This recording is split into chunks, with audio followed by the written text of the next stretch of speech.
Hello बच्चों, क्या हाल चाल? सब बढ़िया। तो फिर से आ जाते हैं हमारे 0.4 इस वर्जन में, और यहाँ पे आज हम लोग डिस्कस करेंगे हमारे नए टॉपिक के ऊपर जिसको हम लोग कहते हैं addition and subtraction of two vectors. Addition subtraction of vectors. बहुत बढ़िया बच्चों, बहुत बढ़िया। ठीक है, तो ये नया टॉपिक है आपके लिए, काफी इंटरेस्टिंग है, मजा आएगा। तो addition and subtraction of vector मतलब क्या? देखो, इसके पहले के लेक्चर में हम लोगों ने क्या डिस्कस किया था? हमने डिस्कस किया था कि हमारे पास जो वेक्टर्स होते हैं उन दोनों के बीच का एंगल कैसे निकालते हैं। तो दोनों वेक्टर्स के बीच का एंगल निकालने के लिए हमारे पास एक मेथड दी गई थी, हेड से हेड को मिलाओ या तो टेल से टेल को मिलाओ। हेड टू हेड होना चाहिए या तो टेल से टेल होना चाहिए, और हम लोग 180 डिग्री से उस एंगल को माइनस करते थे। जो भी गिवन एंगल होता था उससे हमें रिजल्टेंट एंगल मिल जाता था। Is that clear? फिर मैंने एक इंपॉर्टेंट नोट भी आप लोगों को उस लेक्चर में बताया था कि जो हमारा एंगल थीटा होता है, जो रिजल्टेंट हमें मिलता है, that must be always less than 180 degree but must be greater than 0 degree. यहां तक कहानी हमारी बहुत अच्छे से चल रही है। आगे की कहानी कहती है कि एडिशन और सब्ट्रैक्शन ऑफ टू वेक्टर्स क्या होता है। बेटा, हम लोगों ने समझा है कि एडिशन और सब्ट्रैक्शन, जैसे 5 + 2 अगर हम लोग करते हैं तो इट इज 7, और 5 - 2 अगर हम लोग करते हैं तो it is 3। This is what the addition and subtraction of your algebraic numbers. ठीक है, but here in the case of vectors the addition and subtraction method is totally different. Okay, so one by one we are going to listen, we are going to see about the addition and subtraction methods of vector. The first important method that is called as head tail method.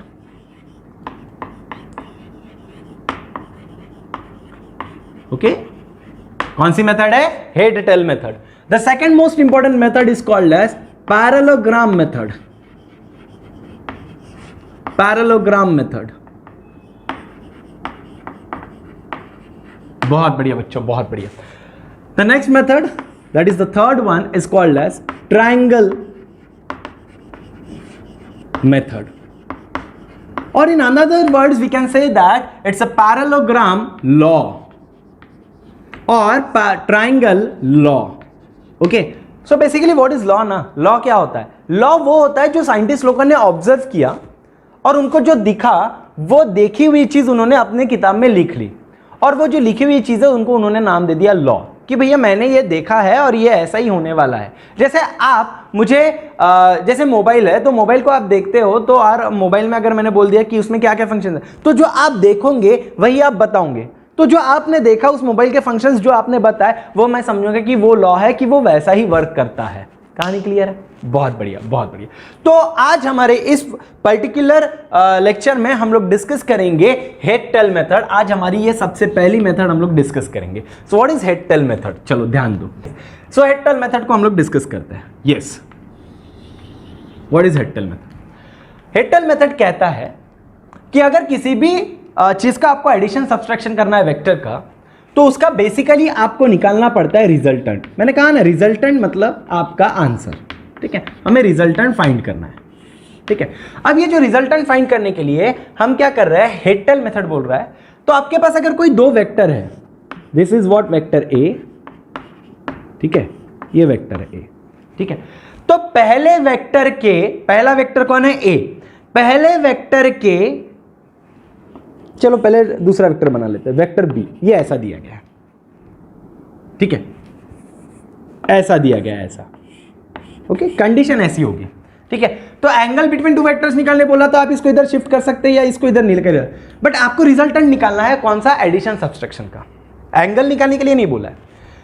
तो अब क्या करेंगे? तो condition कहती है पहले vector के, यहां मैं हिंदी में लिख देता हूं, पहले वेक्टर के पहले वेक्टर के हेड से, पहले वेक्टर के हेड से दूसरे वेक्टर के टेल को, दूसरे या आखिरी, दूसरे नहीं, पहले वेक्टर के हेड से आखिरी वेक्टर के हेड को मिलाना है।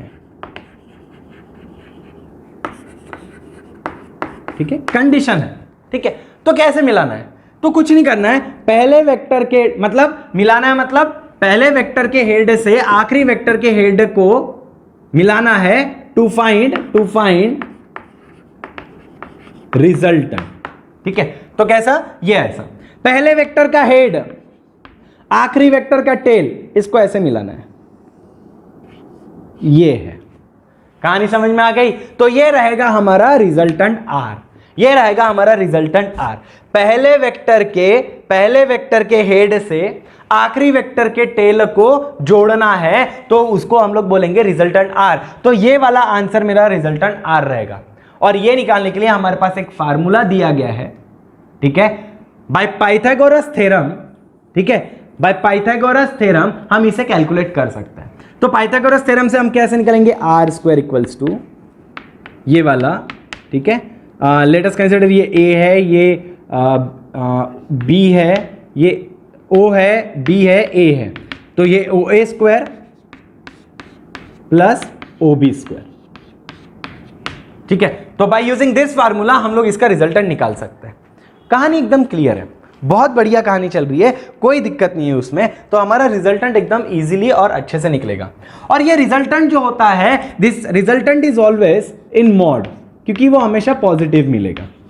ठीक है, वो हमेशा क्या मिलेगा? पॉजिटिव मिलेगा। बट अगर आपके पास कुछ वेक्टर ऐसा है,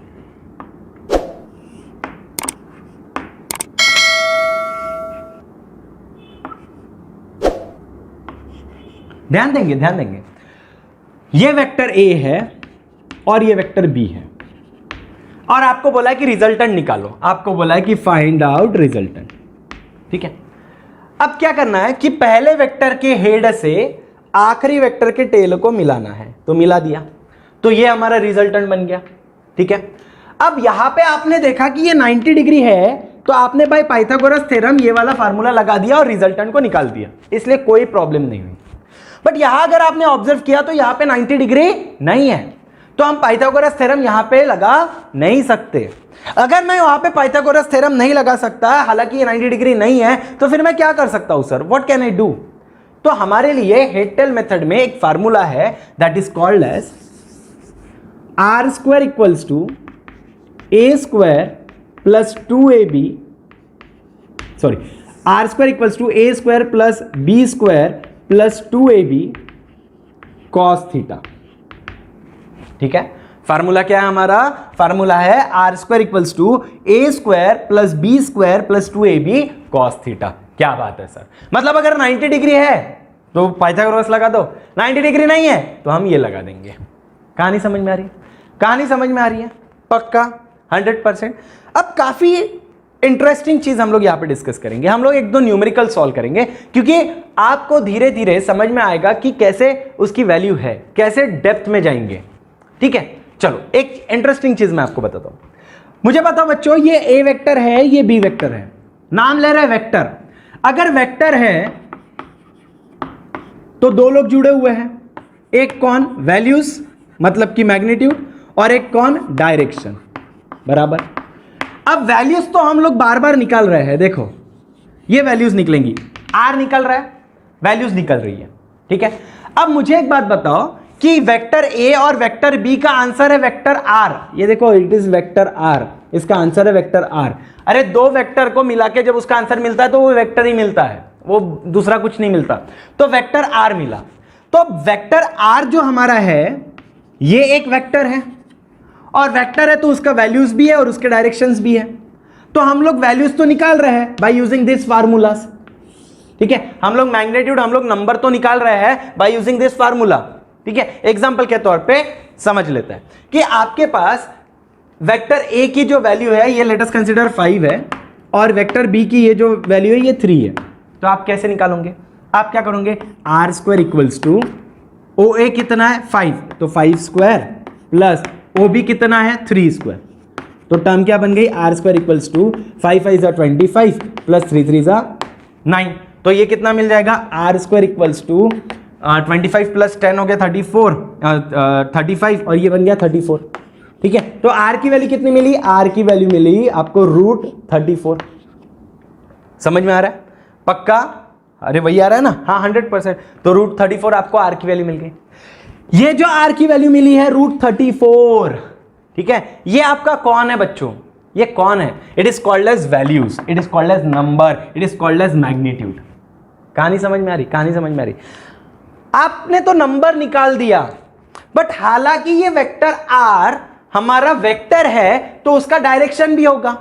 अरे हालांकि हमारा वेक्टर आर वेक्टर है तो उसका क्या होगा बच्चों?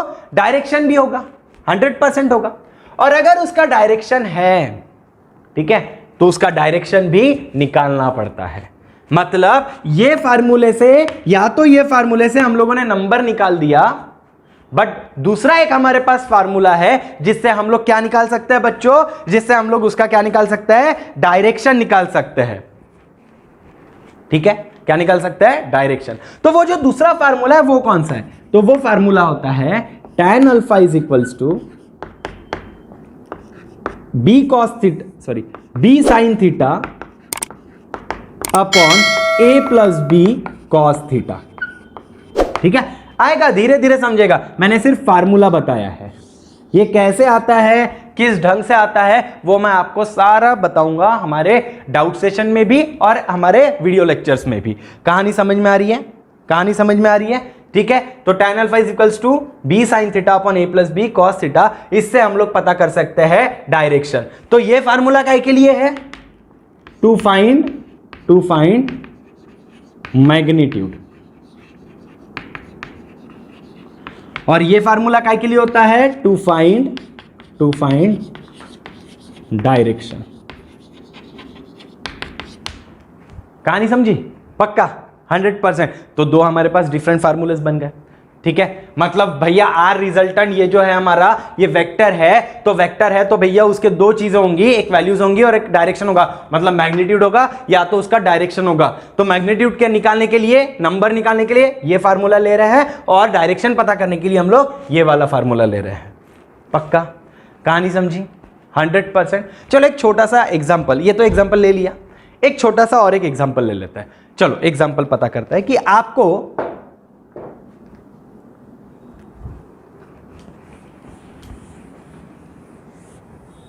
चलो एग्जाम्पल ले लेते हैं। एग्जाम्पल है